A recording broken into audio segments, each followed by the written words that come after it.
नमस्कार, success point में आपका स्वागत है। आज कक्षा 9 की क्षितिज पाठ्य पुस्तक का ग्रामश्री पाठ जो सुमित्रा नंदन पंत द्वारा लिखा गया है, तो इस पाठ में उन्होंने गाँव की जो वर्णन किया है कि किस प्रकार से फसल होती है, कौन-कौन सी फसलें होती हैं और क्या-क्या वहाँ पर जो है मनोरम दृश्य होता है, उसका वर्णन किया है। तो पढ़ते हैं हम। फैली खेतों में दूर तलक मखमल की कोमल हरियाली, अर्थात कवियत्री कह रही हैं खेतों में दूर-दूर तक जो है मखमल जैसी हरियाली फैली हुई है।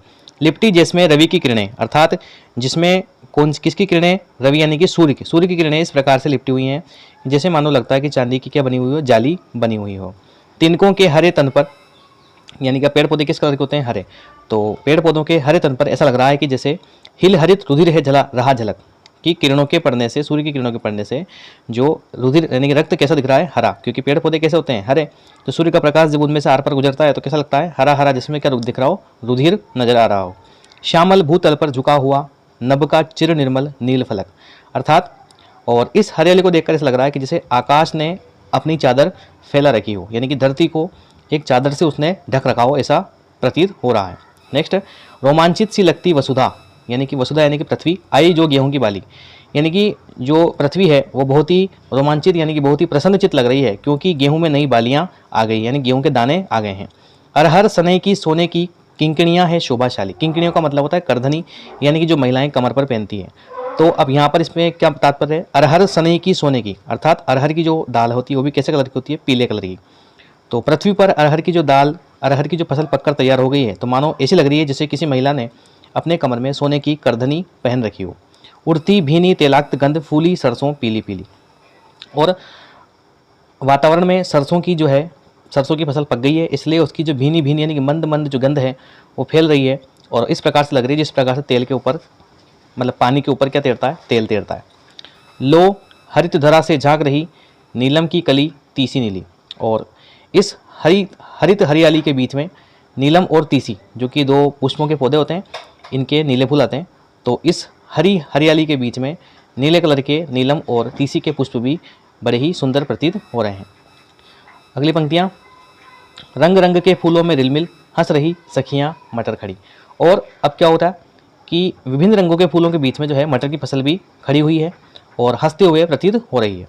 मखमली पेटियों सी लटकी छिमियाँ छिपाए बीज लड़ी, और मटर की फसल मानो इस प्रकार से लग रही है कि जिस प्रकार से एक पेटिका से मोती निकलते हैं, उसी प्रकार से मटर की फली में से क्या निकल रहे हैं, दाने निकल रहे हैं, बीज की लड़ियाँ निकल रही हैं। फिरती है रंग बिरंगी तितली रंग रंग के फूलों पर सुंदर, और अलग अलग रंग के पुष्पों पर अलग अलग रंगों की तितलियाँ उड़ रही हैं। फूले फिरते हैं फूल स्वयं उड़ उड़ वृंतों से वृंतों पर।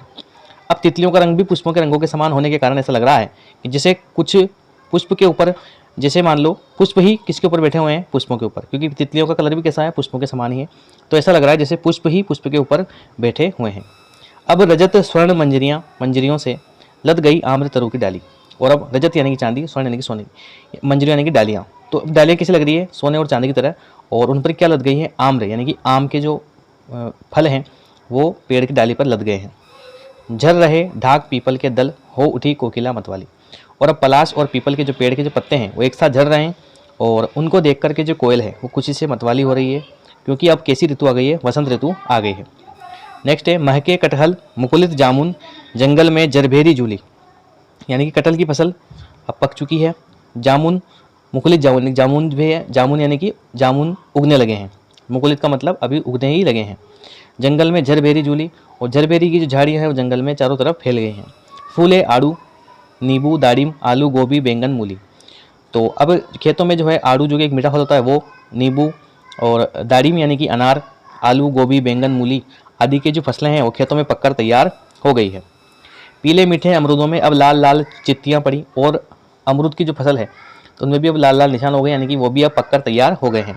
पक गए सुनहरे मधुर बेर आंवली से तरु की डाल जड़ी, और सुनहरे रंग के मीठे मीठे बेर भी अब पक चुके हैं, और आंवले की छोटे छोटे फलों से पेड़ की जो डालें हैं वो सजी हुई है, यानी कि जड़ी हुई है। लह लह पालक मह मह धनिया लौकी और सेम फली फैली, और खेतों सभी चारों तरफ खेतों में अब हरे हरे पालक और खुशबूदार धनिया भर चुका है, और सभी जगह लौकी और सेम फली की जो फसल है वह भी पक गई है। मखमली टमाटर हुए लाल मिर्चों की बड़ी हरियाली, और टमाटर की फसल भी जो है पक कर तैयार हो गई है, और मिर्ची की फसल भी तैयार है, और ऐसी लग रही है जैसे किसी ने थैला लटकाया हो हरे कलर का। ठीक है, नेक्स्ट है, बालू के सांपों से अंकित गंगा की सतरंगी रेती।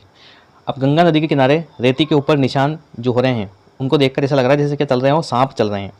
सुंदर लगती सरपत छाई तट पर तरबूजों की खेती, और चारों तरफ जो है तरबूजों की खेती एकदम सर पर छाई हुई है और अत्यंत ही सुंदर लग रही है।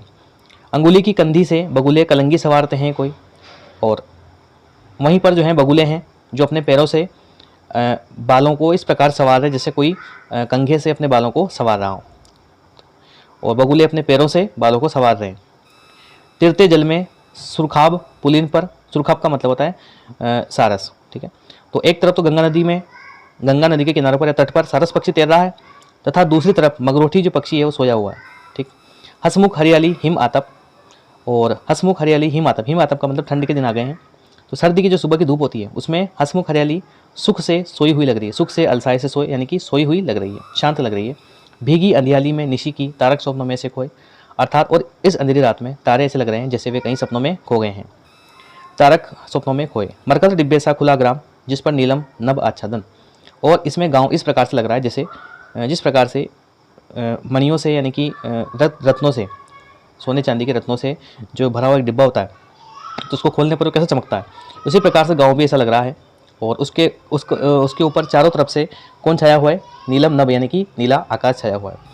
निरुपम हिमांत से स्निग्ध शांत निज शोभा से हरता जनमन, और अंतिम दो पंक्तियों में कवि कह रहे हैं कि और इस ठंडी सी रात में पूरे गांव के लोग सोए हुए हैं और शांति को प्राप्त कर रहे हैं। तो इस प्रकार से हमने पाठ का भावार्थ देखा, और अब चलते हैं अपन प्रश्न। पहला प्रश्न है, कवि ने गांव को हरता जनमन क्यों कहा है? कवि ने गांव को हरता जनमन इसलिए कहा है क्योंकि हरे भरे गांव की शोभा अनुपम है, चारों तरफ हरियाली होने के कारण जनमानस प्रसन्न है, गांव का ऐसा प्राकृतिक सौंदर्य सभी के मन को छूता है। नेक्स्ट प्रश्न है, कविता में किस मौसम के सौंदर्य का वर्णन किया गया है? कविता में वसंत ऋतु के सौंदर्य का वर्णन है। इसी ऋतु से पूर्व पेड़ों से पुराने पत्ते झड़ जाते हैं, क्योंकि पाठ में आया था ना पलाश के पीपल के पेड़ झड़ रहे हैं, उन पर नई नई कोयलें, पत्तियां, फूल और फल आने शुरू हो जाते हैं। फसलों तथा सब्जियों के फलने फूलने का भी यही समय होता है, और खेतों में जो सरसों लहलाने लगती है और चारों तरफ मनोरम वातावरण हो जाता है। नेक्स्ट प्रश्न है, गाँव को मरकत डिब्बे सा खुला क्यों कहा गया है? क्योंकि खेतों में हरियाली छाई हुई है, विविध प्रकार की फसलें लहला रही है, कहीं फूलों पर रंगीन तितलियां मंडरा रही है, चारों ओर फल और फूलों की सुगंध बिखरी पड़ी है। सूरज की स्वर्णिम धूप से निखरता सौंदर्य इस हरितिमा में चमक पैदा करता है। इसी हरितिमा को दर्शाने के लिए गांव को मरकत डिब्बे सा खुला कहा गया है। जिस प्रकार से एक डिब्बा होता है मरकत यानी कि मणि से भरा हुआ कैसा चमकता है, उसी प्रकार से गाँव भी चमक रहा है। अरहर और सनई के खेत कवि को कैसे दिखाई देते हैं? अरहर और सनई के खेत कवि को ऐसे दिखते हैं कि जैसे वसुधा यानी कि पृथ्वी ने फलियों के रूप में अपनी कमर पर सुनहरी रंग की करधनी बांध रखी हो, जो हवा में हिलकर मधुर स्वर उत्पन्न करते हैं। ये भावार्थ तो आप पाठ में से पढ़ सकते हैं। और इस कविता में जिस गांव का चित्रण हुआ है वह भारत के किस भूभाग पर स्थित है? इस कविता में उत्तरी भारत के गंगा तट पर बसे किसी गांव का चित्रण हुआ है, क्योंकि गंगा नदी का जिक्र इस पाठ में आया था। इस प्रकार से हमने पाठ का भावार्थ और महत्वपूर्ण प्रश्न डिस्कस किए। आशा करता हूँ वीडियो आपको पसंद आएगा। मिलते हैं नेक्स्ट में। धन्यवाद।